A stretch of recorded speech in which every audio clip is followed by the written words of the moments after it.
बिस्मिल्लाहिर्रहमानिर्रहीम। अस्सलाम वालेकुम। उम्मीद करती हूँ कि आप सब खैरियत से होंगे। देखिए आज हमने बनाए हैं ढाबा स्टाइल आलू के पराठे। ये बहुत मज़े के बनते हैं। आप एक दफ़ा इस तरीके से बना कर ज़रूर ट्राई कीजिएगा। चलिए इसको बनाना स्टार्ट करते हैं। आलू के पराठे बनाने के लिए यहाँ मैंने 3 पाव आलू लिए हैं। इसमें मैंने नमक डालकर बॉयल कर लिया था। अब हम इसको अच्छे से मैश कर लेंगे। ये देखें आलू को हमने अच्छे से मैश कर लिया है। अब हम इसमें मसाले ऐड करते हैं। ये 1 टीस्पून मैंने पिसी हुई लाल मिर्च ली है, वो इसमें ऐड करेंगे। 1 टीस्पून कुटी हुई लाल मिर्च ली है, वो इसमें ऐड करेंगे। 1 टीस्पून नमक का लिया है, वो इसमें ऐड करेंगे। हाफ टीस्पून हल्दी। ये 1 टेबलस्पून साबुत धनिया, इसको मैंने मोटा मोटा कूट लिया था। 1 टीस्पून भुना हुआ जीरा लिया है मैंने कुटा हुआ। हाफ टीस्पून पिसा हुआ गरम मसाला। 1 टीस्पून कलौंजी ली है। ये एक मैंने साइज की प्याज ली है। ये मैंने 5 से 6 हरी मिर्चें ली, उनको मैंने चॉप कर लिया था। ये मैंने हरा धनिया लिया है हाफ प्याली। चलें अब हम इसको अच्छे से मिक्स कर लेंगे आलू के साथ।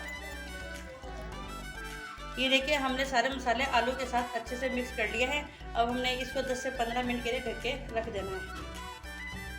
ये देखिए हमारे जो आलू हैं वो अच्छे से सेट हो गए हैं। चलें अब हम इसके पराठे बनाना स्टार्ट करते हैं।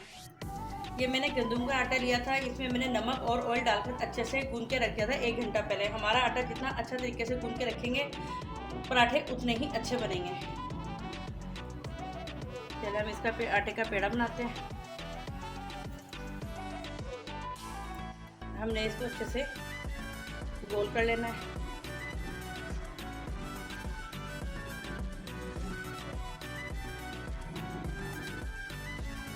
इसको हमने अच्छे से पेड़ा बना लेना है इस तरह करके। ये देखें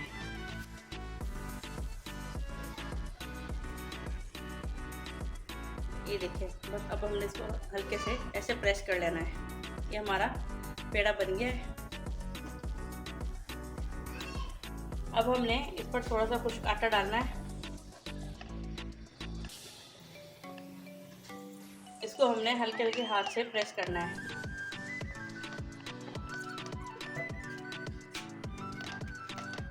ये देखिए हमने इसको आराम आराम से अच्छे तरीके से प्रेस करना है।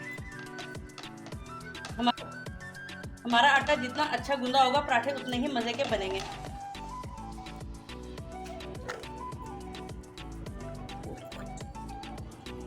इसको हमने ऐसे अच्छे से तवे पर डालना है।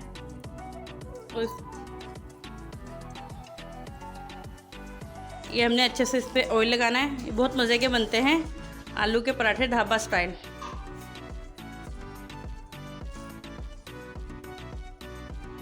हमारे आलू के पराठे के फाइनल लुक ये बहुत मज़े के बनते हैं। आप इसको एक बार मेरे तरीके से बना के ज़रूर ट्राई कीजिएगा। अगर आपको मेरी रेसिपी अच्छी लगे तो मेरे वीडियो को लाइक शेयर और मेरे चैनल को सब्सक्राइब करना मत भूलिएगा। मिलते हैं अपने नेक्स्ट वीडियो में। अल्लाह हाफिज़।